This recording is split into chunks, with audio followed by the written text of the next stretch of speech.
holding a mirror up to the ugliness and just going like, okay, this is exactly what it is. Paint the thing exactly as it looks, exactly as it is, exactly how it feels. It doesn't always make for a very like comfortable listen. Like some of these things are difficult to stomach and difficult to hear, but they were, you know, difficult to feel. They were difficult to live. It's always funny when we write like heavier moments on the record, we're just always thinking like, Germany's gonna love this. You guys just have this connection to like heavy music, like punk music and metal music that just like, I don't know, there's just something about German live music, German shows that something really magical happens.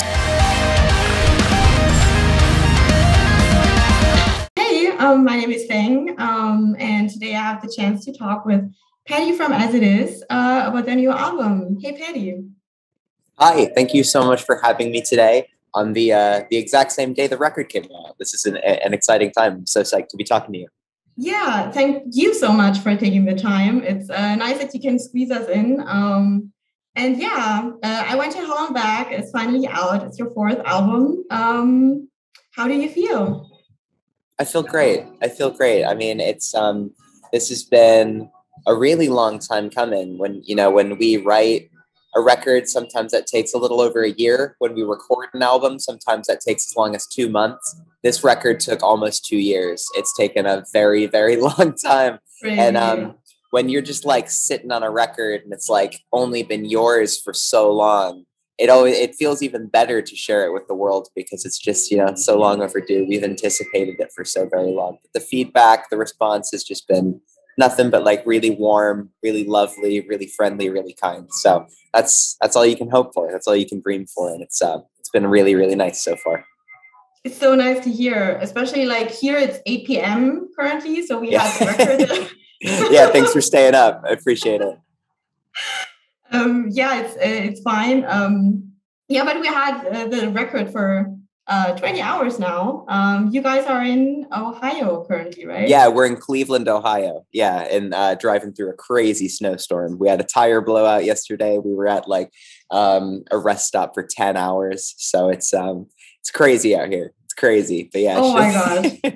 Okay, but I mean, you're on tour with Set It Off and San Atlantic, so that's amazing. Yeah, I'm that's really correct. jealous. Yeah, no, it's all friends. We love them so much. We go back years and years with both of those bands. And we've made brand new best friends with no love for the middle child who's opening this tour. So it's like, honestly, we are having the best time of our lives out here. It feels great. Crazy. Yeah, not only are you actually touring, you also have a show to celebrate the release, which is wild currently. Yeah, no, it feels great. Feels great. Yeah, actually, how does it feel that, you know, you celebrate the release of a record with a show, and the record has been mainly written via Zoom and Dropbox? Isn't that? Yeah, you're right. Yeah, no, it's so funny. It's existed in a sort of like digital space. It's existed like only sort of in our like living rooms for so long. I think it's really nice. You know, we're playing the House of Blues here in Cleveland tonight. And it means every time that we like come back here, we'll always remember like, oh, this is exactly where we were, the record came out. And, you know, we've recorded albums in Florida, in Texas, in California, and those songs always feel like they sort of belong there. You're right. This record's a little more locationless because we were all like so remote.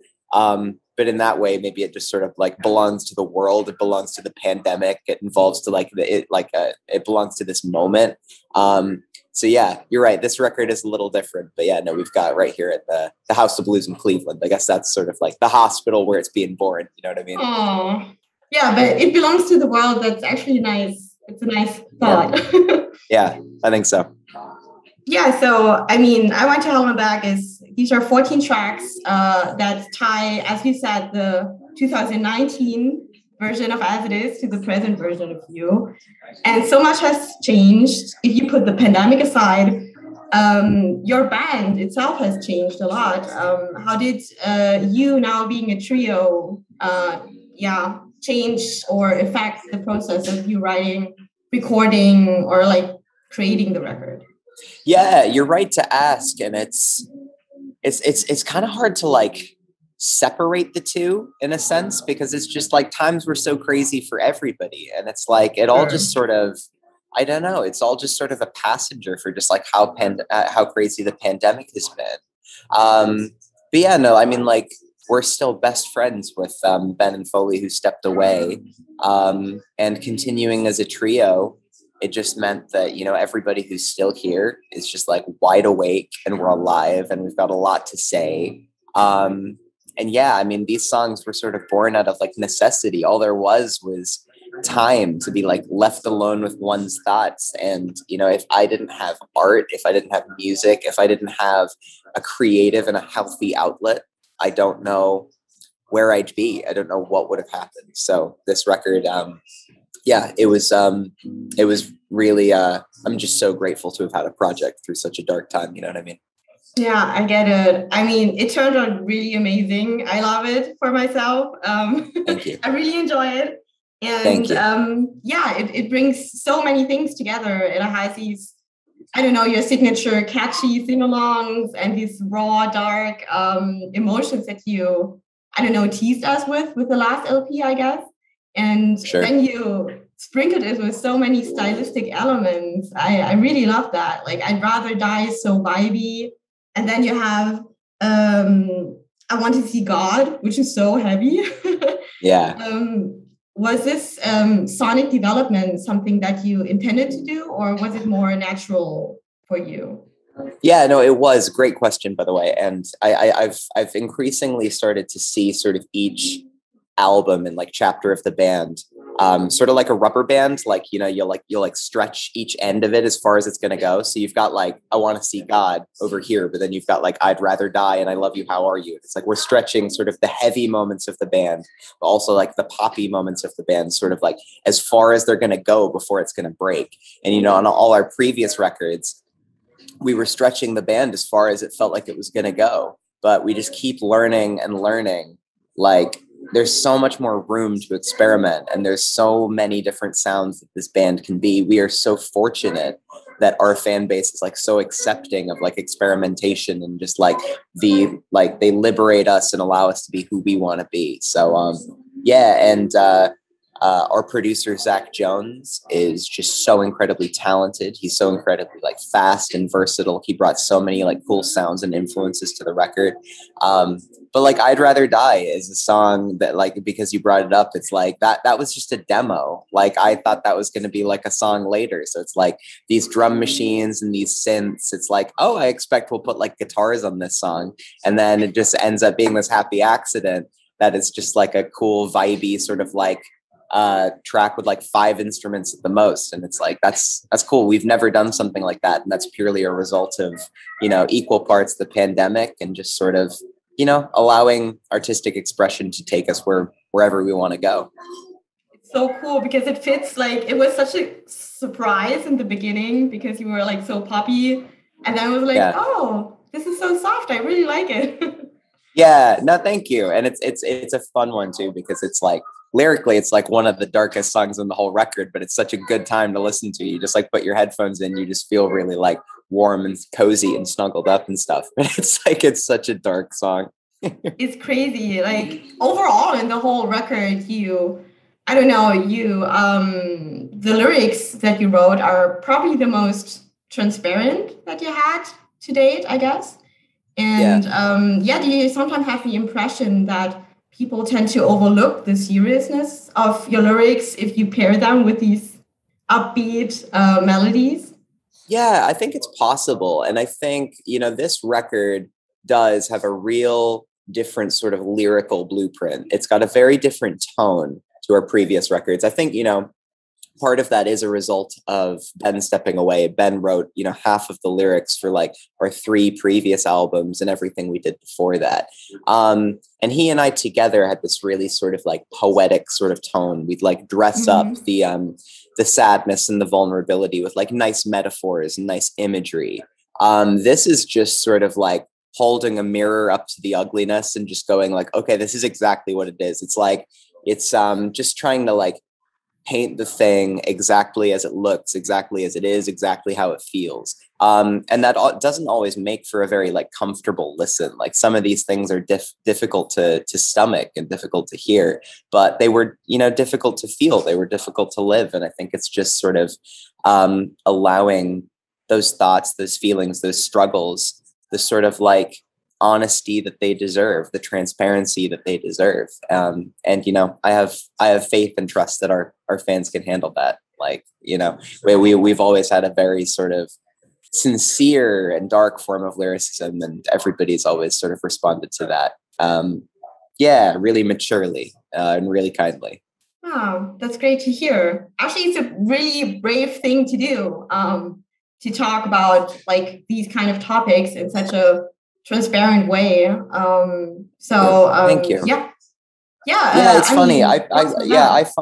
I find sometimes it's easier to tell the song first before you tell your friends and before you tell your family. You know what I mean? And it also gives you that sort of window, that amount of time that evening to figure to really like articulate how you feel. I mean, sometimes when you're like confiding in a friend, you haven't hit exactly what the emotions feel like until you're 20 minutes into the conversation. When you write a song, you do get to really open yourself up and explore like what is wrong and what exactly is the sentiment and what's going on. That's how it feels. So yeah, sometimes it is easier to tell the song first. Yeah, it's crazy. I mean, at this point, I just have to say, sorry about that. It's just props for you guys as a band, always, fighting and putting the effort into breaking the stigma of talking about mental health. And I guess this record is surely going to help a lot of people too. So thank you so much. You always hope so. You never do it with that intention. You always do it to help yourself and to please yourself and make yourself proud. But if it helps people, then that's more than you could ever hope for. Yeah, but like, when I first read the title, I went to Hello Back, and I saw the last track being the title track. I thought like, oh, okay, they went back from hell. Maybe, it's going to be a happy song. And then you come around with these super soft and vulnerable piano sounds. Was it like, did you somehow already know from the beginning when you wrote the song that this is going to be the final one? You know what? I probably didn't, but it shouldn't surprise me because our first record, Never Happy, and our second record, Okay, both end with ballads. So it's something that we have done before. There's something about that just feels really nice to just like tie the record up with a bow and just sort of like sing it to sleep. You know what I mean? The Great Depression's an exception. It ends with the end and it's this huge anthemic sort of thing. But ending with ballads is something we've done 3 records out of 4 at this point. So it's something that just sort of, feels right a lot of the time. Cool. And speaking of, like, we talked about some outstanding tracks. And when I listened to the album, I don't know, I couldn't believe it at first, but you really managed to sneak a surprise musical guest on this record. Can you tell us a little bit how I Can Feel a Thing with the Word Alive, how that happened? Yeah, that was a song that we'd written. It was one of the oldest songs, actually. The demo we wrote in 2019. It was like October 2019. It's been around a long time. And it was the first song we wrote with our producer, Zach. And we loved it. We loved how it turned out. We loved that, again, it sort of blends those heavy moments with the poppy moments and all the different forms of instrumentation in between. And then we just sort of, the more we sat on that song, the more we realized just a feature would be so cool on that song. And Telly's been a friend for a long, long time. And I think Ronnie just sort of like tweeted at him or hit him up in some sort of joking sort of way. And then, all of a sudden it all gets out of hand and the Word Alive are on your record. So it's like, I don't know, it was one of these things where it was halfway calculated and it was halfway just sort of like friends being friends, I guess. So, but it sounds great with them on it. Yeah, we were so psyched to hear they were up for it. Yeah, it was, it's a great collab and it was such a nice surprise because I was like, oh, that's not Patty. And then, today it came out. So Amazing. Yeah, so the whole record, like as melancholic as it the whole record is actually, there are a lot, like it's very cathartic to listen to. And especially I miss 2003. I can imagine it's going to be so much fun live. I mean, you experienced it with people in person. Can you tell us a little bit how that idea for this song came up? Yeah. And it has been fun playing it live. Playing it live is one of my favorite moments in the set every night now. But it was the last song that we wrote towards the record, and I think that it's sort of a result and a product of it's always bittersweet when you finish a record, because you have the relief of it's over. The hard work is over. We've been sort of like so.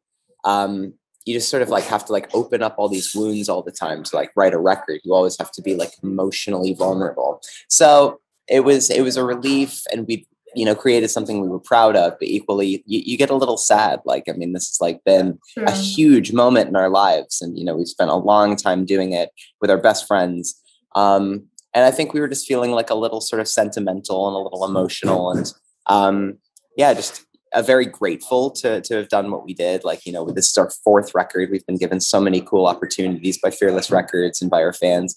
And I just think we were, sort of feeling like nostalgic and reminiscent for, all the bands that sort of, inspired us to start doing this in the first place. It's really only thanks to them that we get to do the cool things we get to do. Was it very hard for you three to decide on which references to put into? Yeah, yes and no. It was one of these things where there's probably like 6 or 7 alternate verses that'll never see the light of day. There's like extended choruses with even more song titles and even more band mentions. But it was really just sort of cutting it down to like which felt best, which told the best story. Maybe one day we'll release like 3 different versions of that song with different choruses and like different verses and things. Cause there's, I don't know, like there's another, probably 80 song titles that never made it in the 80. Song that were just on the piece. Yeah. Like on the piece of paper and never made it into like any version of the song. So it was, it was cool. I mean, I can imagine like every one of you having, I don't know, another, like a different hero or a different, more important influence. So. Right. But you didn't get into a fight or something about like that has to be in there. No, there were no arguments like that. No, it was we felt so great when that song was done. We knew we'd done something special that day. That was a great feeling. Cool. I don't know. I mean, that song actually also resonates because, in dark times, we usually turn to music when everything goes south and things like that. But I heard that at one point you stopped listening to music at all. Like, is it true that you canceled your Spotify subscription? Yeah, no, that's true.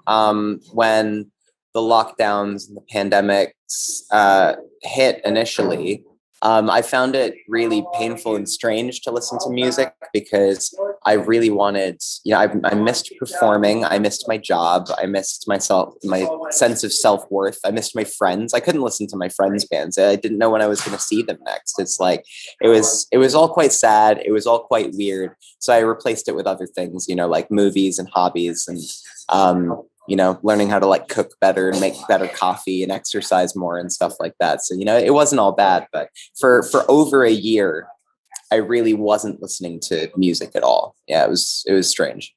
Over a year.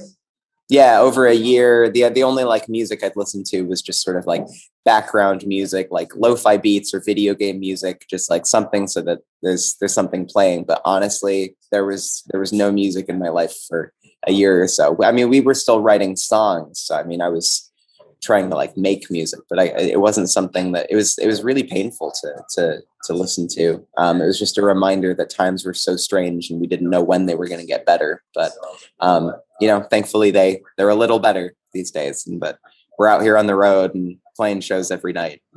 That's huge. It's not all the way back to normal, but it's close enough. And that feels nice. Yeah, I'm glad you, I don't know, rediscovered that listening to music again. Because yeah, of course, I Miss 2003 is so much fun. The whole record is so much fun to listen to. Thank you. Yeah, and also it was a lot of fun following your socials during like the I Miss 2003 promo and everything that came after that. Do you feel like reminiscing over these old emo days and also enjoying the current revival of the scene together with your fans online? Did that make you feel like grow a little closer to them somewhere? Yeah, you're right to say that. And I think the revival is one of the key things that sort of inspired the song. Is, when I was 10 or 12 years old, my introduction to rock music was like Blink-182 and Green Day, and Sum 41 and New Found Glory. And, those were my favorite bands when I was a kid, but their favorite bands were bands like Bad Religion and The Descendants, and Black Flag and Minor Threat. And I was too young to appreciate those bands the way that I do now. So I think it's so exciting that there's artists like Machine Gun Kelly and Willow and Youngblood and Avril Lavigne, like championing this like brand new sound. And, punk rock and alternative music is more like diverse and young than it's ever been. Yeah. And I think that's incredible. That is only a good thing. So there's it's a possibility that all these young rock fans have never heard of our favorite bands. So this I Miss 2003 is maybe a great way to get to know all of them. It's a great way to get to know like Mest and the All American Rejects, and Jimmy Eat World and Motion City Soundtrack and stuff like that. So that's where that came from. And then just like sort of like celebrating what was a really wonderful and sentimental time for us through like just like memes and silly little interactions on like social media. Like that's fun. And it did bring us closer together. Like we hadn't felt close to like our fans, our family, our community in a long time. So that was really nice to sort of bond over missing something, like missing something together. That's like a powerful sort of emotional connection. So like not only missing it, but just sort of like celebrating it and remembering it fondly. So yeah, I think that was, I think you're right to say that it did sort of reconnect us in a really cool way. Oh, that's so sweet. But is there actually also something from the 2000s that you don't miss at all? Like I don't miss my haircut back then, and oh, for sure, it was horrible. Yeah, I would miss my iPhone if I didn't have that. Like I don't miss early sort of like Facebook, and I'd miss like Spotify, I'd miss Pokemon Go, I would miss so many things that are just like better about right now. I think like kids were like a lot meaner. I think the world was a lot less like accepting. I think, like TikTok culture and social media, I think the world is a little like more accepting of like individuality and self-expression. I think that's a good thing. So I don't miss the sort of like backwards small town sort of like closed-minded mindsets. But, those are also very much still around. They're still prevalent. I just hope that they're dying out the way that I think I see on social media, which is cool. But yeah, I certainly don't miss the just sort of like the bullying, the mean-spiritedness. But I guess maybe that'll just be around forever. Maybe that's just people being people. People are the worst. You know what I mean? Yeah, I get it. But I mean, at least all these emo bands are coming back somehow, and it just felt so funny to me when you released that song and the video, and then I don't know, it was like, oh, when we were young fest, and I don't know, Paramore in the studio. So it was kind of like a foreseeing somehow. It was a lot of fun. Yeah, I like that. That's funny. Yeah, but as you got a little bit closer to your fans, it must have been really cool to shoot that music video with them, like in real life. Yeah, it was fun. It had been a long time since we'd seen anybody. We just wrapped up a week of shows that we were doing leading up to like Slam Dunk Festival. So while Ronnie was still in the country, it was nice. And there were fans that came from way further. I mean, we filmed it in Brighton, but there were fans from Germany and Israel, if I'm not wrong. So I mean, yeah. So it was really cool to just sort of not only like reconnect with people we hadn't seen in a while, but just, I think there were fans that we'd met there for the very first time, and that's cool and exciting in itself. So, but yeah, no, just getting to just sort of like celebrate and, you know, have like a live show and a party and just like hang out after we were done. That felt really nice. It felt like old times for sure. Yeah, it looked like a lot of fun though. Yeah, it was. It was. Yeah. Speaking of your fans, if you come to your German fans over here, I guess they all miss you. It's been super long. I don't know when the last time you guys came over here. It's 2019. Yeah, it was Ben's farewell tour, so it's been quite a while, and I think we only did 2 or 3 German markets when we came through. So yeah, we're missing it. We're dying to go back. So I hope we get to do that soon. Yeah, I mean, Germany hasn't, like, the German scene didn't have concerts for almost 2 years. Like, we're always looking to the UK and the US, and it's like, oh my gosh. Yeah, for sure.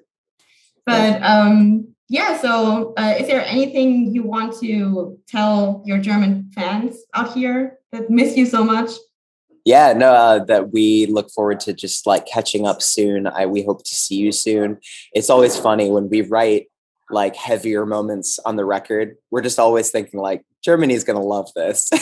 Like, yeah, German. When we play the heavy songs in Germany, it just always like there's just something really special. Like, I don't know, you guys just have this connection to like heavy music, like punk music and metal music that just like, I don't know, there's just something about German live music, German shows that just, I don't know, they party a little harder. You guys just go so hard. It's fun. We do. I think so. Every time, yeah, we play like the faster, heavier songs in Germany, like something really magical happens. So we look forward to playing some of these like these brand new heavy ones over there. Yeah, the record's out now, and check it out. If it makes you feel something, then that's cool. That's all we ever want to do. That's sweet. Yeah. I mean, it's kind of funny because every time I listen to one of these, yeah, like I Want to See God, I was like, oh my gosh, that's gonna be a really nice circle pit. Yes, exactly. So yeah, and you guys, I don't know, you're not gonna come to. It's not planned that you're gonna come to some festivals over here, or you can't say it's nothing announced, but we are trying to like just like connect some really cool dots and be there before the year's out. Hopefully before the summer's through, but we'll just have to wait and see. It's all so weird. It's all changing so rapidly, so constantly. So, but yeah, no, we miss it. We miss you guys, and we hope to be back soon. Thank you so much.